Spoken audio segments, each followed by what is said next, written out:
তাছাড়া আল্লাহ তো বলেছেনই যে উত্তম পুরুষদের জন্য উত্তম নারী, মন্দ পুরুষদের জন্য মন্দ নারী। স্বভাবগতভাবেই আমরা নিজেদের উত্তম পুরুষ এবং উত্তম নারী হিসেবে মনে করি।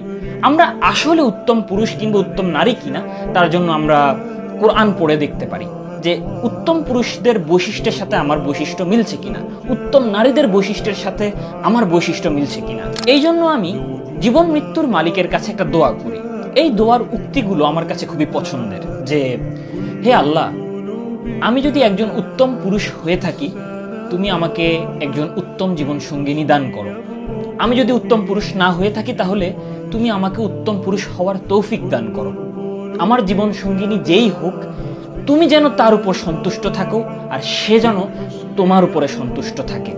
সে যেন বিপদে আপদে তোমার উপর ভরসা করে, সে যেন অভাবে তোমার শকর আদায় করে, সে যেন